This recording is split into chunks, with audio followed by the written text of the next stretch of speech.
Assalamualaikum warahmatullahi wabarakatuh. Jumpa lagi di Jagat Lelembut.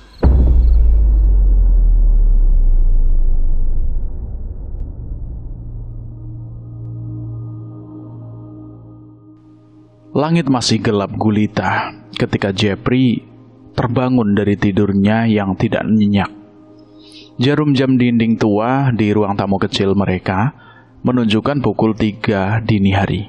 Waktu yang selalu ia sambut dengan rasa lelah yang sama setiap hari. Udara pagi di desa mereka terasa menusuk tulang. Kabut tebal membuat sawah-sawah yang mengelilingi rumah sederhana mereka. Jeffrey bangkit dari kasur tipis yang sudah berderit setiap kali ia bergerak. Lalu menggosok-gosok tangannya untuk menghalau hawa dingin yang menggigit kulitnya. Cahaya lampu minyak yang redup menyinari ruangan kecil itu, penuh dengan aroma tanah dan sayuran segar yang setiap dibawa ke pasar.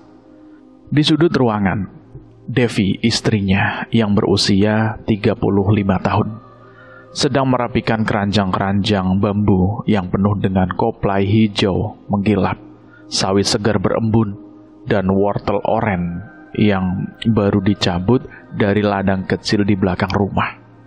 Rambut panjang Devi tergerai. Beberapa helai menempel di keningnya yang basah oleh keringat, meskipun udara pagi begitu dingin. Jeffrey memperhatikan gerakan Devi dari kejauhan. Ada sesuatu yang berbeda di hari itu.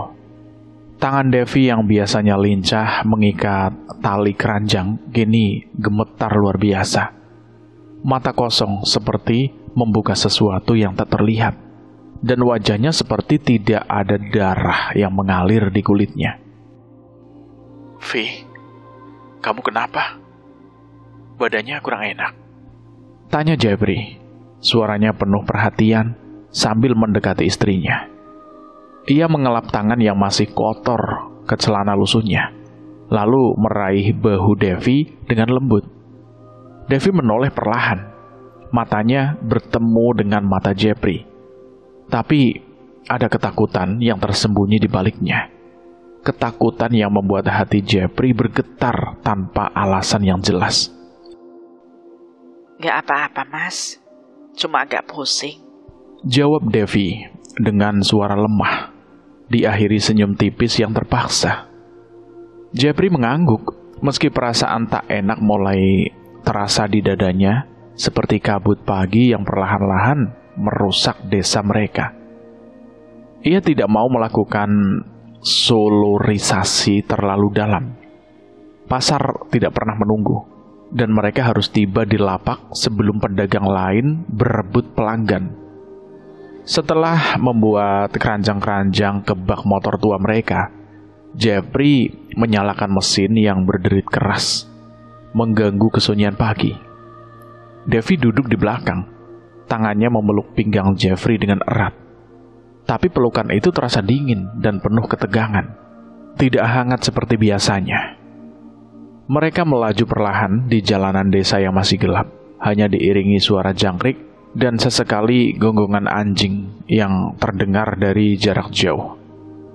Di tengah perjalanan, saat mereka melewati sawah luas yang membentang di sisi kiri jalan, Devi tiba-tiba meminta Jeffrey untuk berhenti.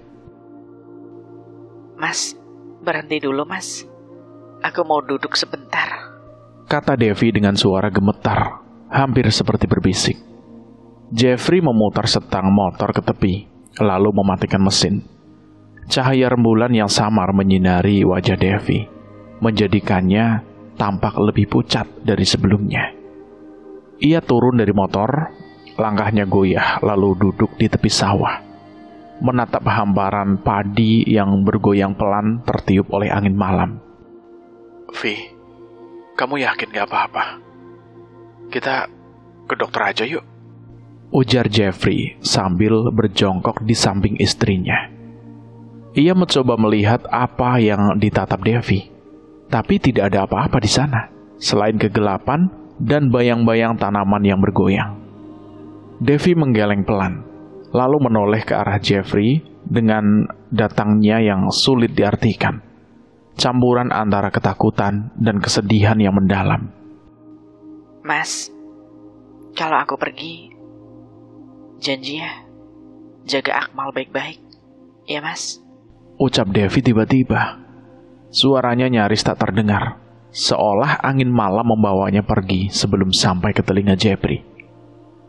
Jepri tertawa kecil, mencoba menghalau rasa takut yang kian menggerogoti hatinya. Ngomong apa sih, Dev? Ayo, pasar sudah dekat. Namun di hati Jeffrey ada cuaca buruk yang tidak bisa ia tepis. Tatapan Devi malam itu, kata-katanya yang penuh makna tersembunyi, dan tangan yang gemetar saat memeluk pinggangnya. Semua itu seperti teka-teki yang tak bisa ia pecahkan. Mereka melanjutkan perjalanan, namun malam itu terasa lebih gelap, lebih sunyi, dan lebih menyesakkan dari biasanya. Pasar pagi di desa mereka sudah mulai ramai. Ketika Yono dan Slamet tiba dengan truk kecil mereka yang penuh muatan cabai merah yang segar. Yono, pria berusia 45 tahun dengan wajah penuh ceria dan mata yang selalu penuh curiga, adalah pedagang cabai terbesar di pasar itu. Ia dikenal sebagai tukang cerita mistis, selalu punya kisah-kisah aneh tentang hal-hal yang tak kasat mata, yang ia klaim pernah melihat dengan matanya sendiri. Slamet, sahabatnya sekaligus asisten yang lebih muda, hanya mengangguk-angguk setiap kali Yono bercerita, meski seringkali ia tidak benar-benar percaya. Pagi itu mereka sedang mengatur karung-karung cabai di lapak mereka. Di bawah tenda plastik biru yang sudah subur, bau pedas cabai segar memenuhi udara, bercampur dengan aroma ikan asin dan rempah-rempah dari lapak tetangga. Yono tiba-tiba berhenti mengangkat karung, lalu menatap Slamet dengan ekspresi serius. Mat, kamu gak ngerasa aneh apa sama Devi akhir-akhir ini? Tanyanya, suaranya rendah seperti takut didengar oleh orang lain. Slamet yang sedang menyusun cabai-cabai besar di meja kayu hanya mengangkat bahu. Aneh gimana toh, Leono? Paling dia capek. Orang miskin kayak kita, mana bisa mikir macam-macam? Jawabnya santai sambil mengelap keringat di dahi dengan lengan baju lusuhnya. Tapi Yono tak terlihat yakin. Ia letakkan karung cabai di lantai, lalu duduk di bangku kecil di sebelahnya. Pandangannya menerawang ke arah lapak Jeffrey dan Devi yang terletak di ujung pasar. Kemarin, aku lihat dia bengong lama banget di dekat pohon pisang tua di ujung pasar. Kayak orang kesurupan gitu loh, Mat. Lanjut Yono, nadanya penuh keyakinan. Pohon pisang tua itu memang terkenal di kalangan pedagang pasar. Konon pohon itu berpenghuni, dan banyak yang bilang sering melihat bayangan aneh di sekitarnya saat malam tiba. Slamet hanya tertawa kecil. Yon, kamu ini kalau tidak bikin cerita horor ya nggak bisa ya. Tapi Yono tidak tersenyum. Ia menunduk lalu berbisik. Mat, aku serius loh, Mat. Malam sebelumnya, aku pulang lewat jalan pintas dekat sawah. Aku yakin banget loh, Mat, melihat sosok perempuan mirip Devi berdiri di tengah sawah. Matanya kosong. Natapin aku. Aku cepet-cepet kabur loh. Aku takut banget loh, Mat. Wajah Yono pucat saat menceritakannya. Tangannya gemetar saat meraih segelas teh pahit yang sudah dingin di atas meja. Slamet akhirnya berhenti tertawa. Ia menatap Yono dengan serius, meski masih ada keraguan di matanya. Ya Tuhan, kalau beneran, kita doain aja, Yon. Devi orang baik. Kasihan Jepri sama Akmal kalau ada apa-apa sama dia. Ucap Slamet lalu kembali menyusun cabai-cabai itu dengan tangan yang sedikit gemetar. Yono hanya mengangguk, tapi hatinya tak tenang. Ia memandang ke arah lapak Jeffrey dan Devi yang baru saja tiba. Devi sedang menurunkan keranjang-keranjang sayur dengan gerakan lambat. Wajahnya pucat seperti tidak ada darah. Jeffrey terlihat sibuk mengatur meja. Tapi sesekali ia melirik istrinya dengan penuh kekhawatiran. Yono menghela nafas panjang. Aku bilangin kamu ya, Mat. Ada yang gak beres sama Devi. Kita doain saja. Semoga dia baik-baik saja. Gumam Yono, lalu kembali bekerja dengan pikiran yang tidak henti-hentinya, memikirkan apa yang ia lihat malam itu. Setelah seharian berjualan di pasar, Jeffrey dan Devi pulang dengan wajah lelah dan tangan penuh debu.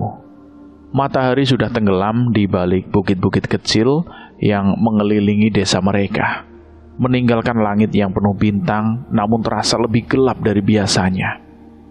Motor tua mereka berderit keras di jalanan berbatu, membawa mereka pulang ke rumah sederhana yang berdinding bambu anyaman dan beratap seng yang sudah berkarat di beberapa tempat. Di dalam rumah, Akmal, anak mereka yang berusia 7 tahun, menyambut dengan riang. Bocah kecil itu berlari kecil ke arah pintu, memegang kertas kusut yang penuh coretan warna-warni. Bu, aku tadi gambar ibu sama sayuran, kata Akmal, anaknya, dengan nada ceria. Matanya berbinar penuh harap. Ia menunjukkan gambar itu kepada Devi. Coretan sederhana yang menggambarkan seorang perempuan dengan rambut panjang sedang memegang wortel besar, dikelilingi sawi dan koplai yang digambar dengan krayon hijau dan oranye. Devi tersenyum, tapi ada air mata yang tiba-tiba menggenang di matanya. Ia berlutut di depan Akmal lalu memeluknya erat-erat, lebih erat dari biasanya, seolah tidak ingin melepaskan. Tubuh kecil Akmal terasa hangat di pelukannya, tapi ada rasa dingin yang menyelimuti di hati Devi, seperti ancaman yang tak bisa dijelaskan. Jeffrey yang sedang menurunkan keranjang dari motor hanya diam melihat pemandangan itu. Hatinya kembali diliputi rasa tak nyaman, tapi ia tidak tahu harus berkata apa. Malam itu, setelah makan malam sederhana dengan nasi dan telur dadar, mereka bertiga tidur di kasur yang sama seperti biasa. Akmal tidur di tengah, memeluk boneka kain tua yang sudah lusuh, pemberian dari Devi saat ia masih balita. Jeffrey terbangun tengah malam karena mendengar suara aneh, seperti bisikan yang pelan tapi jelas, datang dari sudut kamar. tolong, jangan bawa aku, kasihan Akmal. Suara itu terdengar lirih, penuh keputusasaan. Jeffrey langsung duduk, jantungnya berdegup kencang. Ia menoleh ke arah Devi, tapi istrinya tertidur pulas di samping Akmal. Mulutnya tertutup rapat, nafasnya teratur. Lalu suara itu dari mana asalnya? Jeffrey mencoba menenangkan diri, menggosok tangannya yang terasa berat, seperti bahwa itu mungkin hanya imajinasinya saja yang terlalu lelah. Tapi bisikan itu terdengar lagi, kali ini lebih jelas. Mas, aku takut. Ia menoleh ke sudut kamar, tempat asal suara itu. Tapi tidak ada apa-apa di sana selain kegelapan. Jeffrey merasakan bulu kuduknya berdiri. Keringat dingin mulai mengucur di dahi meskipun malam itu terasa dingin. Ia mencoba membangunkan Devi dengan lembut. Devi, kamu tadi ngomong apa? Tanya Jeffrey dengan perasaan cemas. Devi membuka matanya perlahan, wajahnya nampak bingung. Aku gak ngomong apa-apa, Mas. Jawabnya dengan suara serak, lalu kembali memejamkan mata. Jeffrey hanya bisa menatap istrinya dengan perasaan campur aduk, antara takut dan bingung. Malam itu, ia tidak bisa tidur lagi, matanya terus terjaga, menatap langit-langit seng yang berderit ditiup angin malam, sementara pikirannya dipenuhi pertanyaan yang tak terjawab. Di sebuah ujung desa, di sebuah rumah kecil berdinding kayu yang sudah lapuk, Ibu Turiah duduk di dapur sempitnya, mengaduk kopi hitam di dalam cangkir kaleng yang sudah penyok. Wanita berusia 70 tahun itu dikenal sebagai orang yang mengerti di kampung itu. Seseorang yang sering didatangi warga untuk menanyakan petunjuk atau sekedar cerita tentang hal-hal tak kasat mata.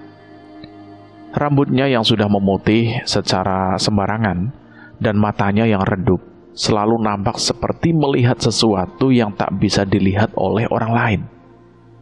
Malam itu, Solihin, tetangga Jeffrey yang tinggal hanya 3 rumah dari mereka, datang dengan wajah pucat dan langkah yang tergesa-gesa. Ia mengetuk pintu rumah Bu Turiah dengan tangan gemetar. Nafasnya tersengal seperti habis berlari. Tadi malam, aku mendengar suara aneh dari rumah Jeffrey, Bu. Kayak orang nangis, tapi aku gak berani nyamperin, kata Solihin sambil menyeka keringat di dahi dengan ujung baju. Ibu Turiah mengerutkan kening, lalu mengambil sekepal daun sirih dari meja kecil di sebelahnya. Ia mulai mengunyah daun sirih itu perlahan. Matanya menatap ke arah dinding kayu yang penuh retakan. Aku sudah bilang sama Devi minggu lalu, Hin. Jangan biarkan kalau pulang dari pasar ada yang ngikutin dia. Aku lihat di mimpi bayangan hitam besar gede banget di belakang Devi, kata Bu Turiah dengan suara serak penuh keyakinan. Solihin bergidik ngeri mendengarnya. Ia duduk di bangku kecil di depan Ibu Turiah. Tangannya memainkan ujung baju lusuhnya. Terus, Bu, apa yang harus kita lakukan? Tanya Solihin, seolah takut ada yang mendengarnya. Ibu Turiah hanya menggeleng pelan, lalu menuang kopi hitam ke dalam cangkir kecil dan menyodorkannya kepada Solihin. Berdoa saja, Hin. Kalau sudah waktunya, gak ada yang bisa nahan, jawab Ibu Turiah dengan nada datar, tapi ada kesedihan di matanya. Ia menatap Solihin lama, lalu melanjutkan. Aku lihat di mimpi truk merah gede banget, penuh darah. Aku takut itu ada arsitektur yang sama Devi. Tapi aku tidak bisa bilang apa-apa ke Jeffrey. Dia orangnya tidak percaya beginian. Solihin menelan ludah dengan susah payah. Tangannya gemetar saat mengambil cangkir kopi itu. Ia meminum kopinya dalam sekali teguk, tapi rasa pahit itu tak bisa mengusir rasa takut yang kini bersarang di hatinya. Ya Tuhan, kasihan Akmal kalau beneran ada apa-apa sama Devi. Gumam Solihin lalu menunduk, tidak tahu harus berkata apa lagi. Ibu Turiah hanya diam, matanya kembali menerawang. Di luar, angin malam bertiup kencang membawa suara-suara aneh yang seolah berbisik di antara pepohonan. Malam itu terasa lebih panjang, lebih gelap, dan lebih menyesakkan dari biasanya. Hari-hari berikutnya, tingkah Devi semakin aneh dan mencemaskan. Ia sering teringat tanpa alasan, menatap kosong ke arah pintu depan rumah mereka, seolah menunggu sesuatu. Orang yang tidak pernah datang. Beberapa kali Jeffrey memergokinya mengigau di tengah malam. Kata-kata yang tak jelas tapi penuh ketakutan. Seperti truk merah dan jangan bawa aku. Jeffrey mulai benar-benar khawatir. Tapi dia tidak tahu harus berbuat apa. Ia hanya seorang pedagang sayur sederhana. Tidak punya cukup uang untuk membawa Devi ke dokter di kota, apalagi ke psikiater. Suatu malam, setelah seharian berjualan di pasar, Jeffrey duduk di depan Devi yang sedang menjahit pakaian Akmal yang robek. Cahaya lampu minyak yang redup menyinari wajah Devi yang pucat. Matanya sayu, seperti tak semakin punya nyawa. Vi, besok kita ke dokter aja ya. Pinta Jeffrey dengan nada lembut. Tangannya meraih tangan Devi yang dingin. Devi hanya mengangguk lemah, tapi terbentuknya penuh ketakutan yang tak bisa ia sembunyikan lagi. Mas, kalau aku pergi, jangan lupa kasih Akmal makan yang banyak ya. Dia suka wortel rebus sama telur. Katanya tiba-tiba, suaranya nyaris tak terdengar. Jeffrey memeluk Devi erat-erat, mencoba menepis kondisi buruk yang semakin kuat di hatinya. Ngomong apa sih, Dev? Kamu gak kemana-mana. Aku sama Akmal butuh kamu. Ucap Jeffrey, suaranya parau, menahan tangis. Devi hanya tersenyum tipis, tapi air mata yang menggenang di matanya tidak bisa berbohong. Ia tahu sesuatu yang Jeffrey tak tahu, sesuatu yang membuatnya takut setiap kali menutup mata. Malam itu, Jeffrey tak bisa tidur. Ia terus memikirkan tingkah aneh Devi, kata-katanya yang penuh makna tersembunyi, dan bisikan yang ia dengar beberapa malam sebelumnya. Di luar, angin bertiup kencang, membawa suara-suara aneh yang seolah memanggil namanya. Jeffrey hanya bisa memeluk Akmal yang tertidur di sana, berdoa agar semua ini hanya mimpi buruk yang akan segera berlalu. Di pasar, malam itu, Yono dan Slamet sedang menutup lapak mereka setelah seharian berjualan.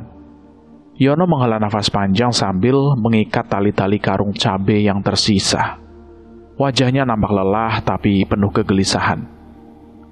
Slamet yang sedang menyapu lantai lapak memperhatikan ekspresi Yono dan akhirnya bertanya, Yon, kamu kok kelihatan resah banget dari tadi toh? Ada apa? Yono meletakkan karung yang ada di tangan, lalu duduk di bangku kecil di samping meja. Ia menyalakan rokok, menghisapnya dalam-dalam sebelum menjawab. Aku gak tahu kenapa, Mat. Tapi aku ngerasa gak enak sama Devi. Udah beberapa hari ini, dia kok aneh banget yo. Tadi siang, aku lihat dia bengong lagi di pasar. Kayak orang ketakutan gitu loh, Mat. Slamet mengangguk pelan, lalu duduk di samping Yono. Iya, Yon. Aku juga memperhatikan. Jeffrey juga kelihatan bingung tiap aku tanya. Kayak ada apa gitu loh. Tapi mereka gak cerita. Kata Slamet sambil menatap ke arah lapak Jeffrey yang kini sudah kosong.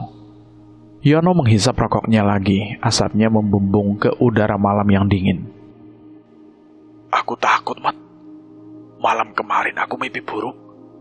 Aku lihat truk merah gede, penuh darah, nabrak orang di jalan. Aku tidak lihat jelas siapa. Tapi entah kenapa aku ngerasa itu ada teknisnya sama Devi. Slamet bergidik mendengarnya. Jangan bilang gitu, Yon. Paling kamu cuma capek. Kita doain saja yang terbaik buat Devi sama Jeffrey. Kata Slamet, meski suaranya tidak meyakinkan. Mereka berdua hanya diam setelah itu, menatap langit malam yang gelap, sambil melindungi buruk yang sama perlahan-lahan menetap di hati mereka. Tepat seminggu setelah gelagat aneh Devi dimulai, pagi itu terasa lebih dingin dan lebih kelam dari biasanya. Langit masih gelap gulita saat Jeffrey dan Devi bersiap berangkat ke pasar. Udara yang menusuk tulang dan kabut tebal menjepit desa mereka, membuat jalanan kecil yang biasanya mereka lewati terasa lebih asing dan menyeramkan. Jeffrey menyalakan motor tua mereka, mesinnya berderit keras seperti mengeluh. Sementara Devi duduk di belakang dengan tangan gemetar memeluk pinggang suaminya. Mas, kita pelan-pelan saja ya. Pinta Devi dengan suara lemah, hampir tak terdengar di tengah deru angin pagi. Jeffrey mengangguk, meski hatinya kembali diliputi rasa buruk. Iya, Dev. Tenang saja. Jawab Jeffrey mencoba menenangkan istrinya dan dirinya sendiri. Mereka melaju perlahan di jalan yang sepi. Hanya diiringi suara mesin motor dan sesekali terdengar suara burung hantu yang terdengar dari jarak jauh. Devi memeluk Jeffrey lebih erat. Tubuhnya terasa dingin meski mereka sudah memakai jaket tebal. Mas, aku takut. Kata Devi tiba-tiba. Suaranya penuh ketegangan. Jeffrey menoleh sekilas. Takut apa, Dev? Kan ada aku. Tapi sebelum Devi bisa menjawab, dari arah berlawanan, lampu truk besar menyilaukan mata mereka. Truk merah tua yang tak dikenal melaju kencang. Terlalu kencang untuk jalanan sempit seperti itu. Sopirnya seorang pria asing yang baru saja melewati desa itu dalam perjalanan mengantarkan muatan cabai ke kota. Panik saat menyadari remnya blong. Ia membunyikan klakson keras-keras, berusaha memperingatkan, tapi sudah terlambat. Jeffrey mencoba menghindar, memutar stang motor ke samping. Tapi jalanan licin akibat embun pagi membuat motor mereka oleng. Bak truk menyapu sisi motor dengan keras. Bruak! Membuat mereka terpental ke tengah jalan. Jeffrey terjatuh ke tepi, tubuhnya menghantam tanah dengan keras. Tapi Devi tak seberuntung itu. Ia terlempar ke tengah jalan, tepat di jalur truk yang tak bisa berhenti. Dalam sekejap, roda truk besar itu melindas tubuh Devi dengan suara mengerikan. Kombinasi antara derit ban dan suara tulang yang hancur. Darah menyembur kemana-mana. Tubuh Devi terbelah menjadi 2 bagian dengan cara yang mengerikan. Bagian atasnya masih utuh dengan mata terbuka lebar penuh kengerian. Sementara bagian bawahnya hancur tak terbentuk di bawah roda truk. Truk itu akhirnya berhenti beberapa meter ke depan. Pengemudinya turun dengan wajah pucat dan tangan gemetar. Tak percaya dengan apa yang baru saja terjadi. Jeffrey yang masih terkapar di tepi jalan hanya bisa berteriak dengan suara penuh keputusasaan. Devi! Tidak! Ia menyerah dengan susah payah menuju tubuh istrinya yang sudah tak utuh lagi. Dengan tangan gemetar mencoba merangkul apa yang tersisa dari Devi. Tangan hangat, bau darah menyengat dan membuat perut mual. Tapi dia tidak peduli. Dunia di sekitarnya terasa hening. Hanya ada yang berdoa sendiri dan suara nafasnya yang tersengal. Sopir truk itu yang ternyata bernama Rudy, seorang pria parubaya dari kota tetangga, berdiri membengku di samping truknya. Ia menutup mulut dengan kedua tangannya, matanya penuh kengerian, melihat apa yang telah ia lakukan. Beberapa jam kemudian, setelah warga desa datang dan polisi tiba, Rudy menyerahkan diri dengan penuh penyesalan. Saya tidak sengaja, Pak. Remnya blong. Saya tidak bisa apa-apa, kata Pak Rudy dengan suara gemetar di kantor polisi. Sementara Jeffrey hanya bisa duduk di rumah sakit, menatap kosong ke lantai, tak mampu berkata apa-apa. Kabar kecelakaan itu menyebar cepat di pasar, seperti api yang membakar rumput kering. Pagi itu, suasana pasar yang biasanya ramai terasa hening, seolah semua orang menahan nafas. Para pedagang berhenti berjualan, hanya berbisik-bisik di antara mereka, takut mengakui apa yang sebenarnya ada di pikiran mereka. Yono duduk di pojokan lapaknya, wajahnya pucat seperti tak ada darah. Tangannya gemetar memegang rokok yang tak ia nyalakan.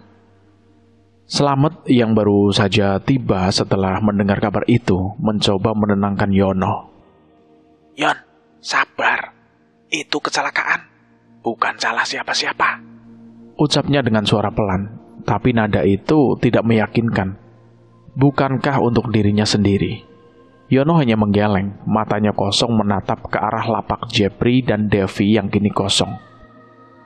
Aku takut, Mat. Aku sudah ngerasa gak enak dari kemarin. Aku gak nyangka bakal secepat ini. Gumam Yono, suaranya nyaris tak terdengar. Di sisi lain pasar, Ibu Turiah yang kebetulan sedang membeli ikan asin, mendengar kabar itu dari seorang pedagang sayur. Wanita tua itu hanya menggeleng pelan, matanya penuh kesedihan. Aku sudah bilang, ada yang ngikutin Devi. Bukan manusia yang salah, tapi sesuatu yang lebih gede dari kita semua, katanya kepada pedagang itu, lalu berjalan perlahan menuju lapaknya sendiri. Tangannya memegang tas kain kecil yang penuh rempah-rempah. Sementara itu, Solihin yang juga berada di pasar hanya bisa menunduk di lapaknya. Ia teringat ucapan Ibu Turiah malam sebelumnya tentang truk merah dan bayangan hitam. Ya Tuhan, kenapa harus Devi? Gumamnya, lalu menutup wajahnya dengan tangan, mencoba menahan air mata yang mulai menggenang. Pasar pagi itu terasa seperti pemakaman, penuh dengan kesedihan dan ketakutan yang tak terucapkan. Di perjalanan, sirine ambulan mulai terdengar. Tapi semua orang tahu, itu sudah terlambat. Devi sudah pergi, meninggalkan luka yang tak akan pernah sembuh di hati Jeffrey dan Akmal. Setelah kematian Devi, Jeffrey seperti kehilangan sebagian jiwanya. Ia tidak lagi pergi ke pasar, tak lagi menyentuh keranjang-keranjang sayur yang kini tertumbuk di sudut rumah mereka. Setiap malam, ia hanya duduk di depan pintu, menatap kosong ke arah jalanan tempat ia kehilangan Devi. Wajahnya pucat, matanya merah karena terlalu banyak menangis. Dan tangannya tidak pernah lepas dari foto kecil Devi yang ia simpan di dompet luluhnya itu. Namun yang lebih aneh lagi, Akmal mulai aneh. Bocah 7 tahun itu sering tertawa dan berbicara sendiri di kamarnya setiap malam. Ya, Ayah, Ibu bilang aku harus makan wortel ya, kata Akmal suatu malam sambil menunjuk ke sudut kamar yang kosong. Jeffrey awalnya mengira itu hanya imajinasi anak kecil yang sedang berkeringat. Tapi malam berikutnya, ia mendengar suara Devi memanggil namanya dari dapur. Mas, jaga Akmal. Jeffrey berlari ke dapur, jantungnya berdegup kencang. Tapi tidak ada siapa-siapa di sana. Hanya aroma wortel rebus yang tiba-tiba memenuhi ruangan, meski tak ada kompor yang menyala. Ia membuka pintu dapur, mencoba mencari sumber aroma itu. Tapi hanya kegelapan yang membuatnya bingung. Jeffrey mulai merasa bahwa Devi benar-benar masih ada di sekitar mereka, menjaga Akmal dari dunia lain. Malam demi malam, kehadiran Devi semakin terasa. Akmal sering terbangun tengah malam, tersenyum pada sesuatu yang tak terlihat, lalu berkata, Ibu nyanyi buat aku tadi ya. Jeffrey hanya bisa memeluk Akmal erat-erat, berusaha menahan tangis. Tapi di dalam hati ia tahu bahwa ini bukan halusinasi. Pasti memang ada dia di sana. Entah bagaimana caranya. Hari-hari berlalu, namun kehadiran Devi tak pernah benar-benar pergi. Akmal semakin sering bercakap-cakap dengan ibunya. Dan Jeffrey mulai terbiasa dengan aroma wortel rebus yang tiba-tiba muncul di tengah malam. Tapi suatu malam, semuanya berubah. Akmal tiba-tiba menangis keras. Tubuh kecilnya gemetar di pelukan Jeffrey. Ayah, Ibu bilang dia harus pergi ya. Ibu bilang dia cuma bisa menemani aku sampai malam ini, teriaknya dengan suara penuh keputusasaan. Jeffrey memeluk Akmal dengan erat. Air matanya jatuh tanpa henti. Ibu gak pergi, Dek. Ibu selalu ada di hati kita, ucap Jeffrey meski terdengar parau menahan isak. Tapi malam itu, untuk pertama kalinya, Akmal tidur tanpa ibunya. Jeffrey tahu Devi benar-benar telah pergi selamanya. Pagi harinya, Jeffrey membuka keranjang sayur tua milik Devi yang sudah lama tak disentuh. Di dalamnya ia menemukan beberapa kertas dengan tulisan tangan Devi. Mas, kalau aku pergi, jangan lupa tanam wortel di belakang rumah. Karena Akmal sangat suka wortel, Mas. Bersamaan dengan kertas itu, ada sebutir benih wortel kecil yang terbungkus kain. Jeffrey menangis sejadi-jadinya memeluk kertas itu erat-erat, sementara Akmal tertidur di pangkuannya. Tak tahu bahwa ibunya kini benar-benar telah pergi. Sore itu, Jeffrey dan Akmal menanam benih wortel itu di belakang rumah, seperti yang diminta Devi. Mereka duduk berdua di bawah pohon kecil, menatap tanah yang baru digali, sambil menangis dalam diam. Jeffrey tahu, hidup mereka tak akan pernah sama lagi. Tapi ia berjanji pada dirinya sendiri dan pada Devi untuk menjaga Akmal sebaik mungkin, meski hatinya hancur berkeping-keping. Cerita ini selesai sampai di sini. Bagaimana menurut teman-teman semua tentang cerita ini? Silahkan tulis di kolom komentar. Kisah ini diambil dari berdasarkan kisah nyata. Jadi ya begitulah ceritanya, tidak terlalu horor. Dan terima kasih buat kalian semua yang sudah mendengarkan cerita ini sampai habis. Semoga kalian sehat selalu, panjang umur, bahagia selalu dan selalu dimudahkan segala urusannya. Dan buat kalian yang baru bergabung di channel ini, silahkan klik tombol subscribe dan tombol loncengnya, agar kalian tidak ketinggalan cerita terbaru dari kami. Saya mohon maaf jika ada kesalahan kata. Saya pamit undur diri. Wassalamualaikum warahmatullahi wabarakatuh. Jagat lelembut.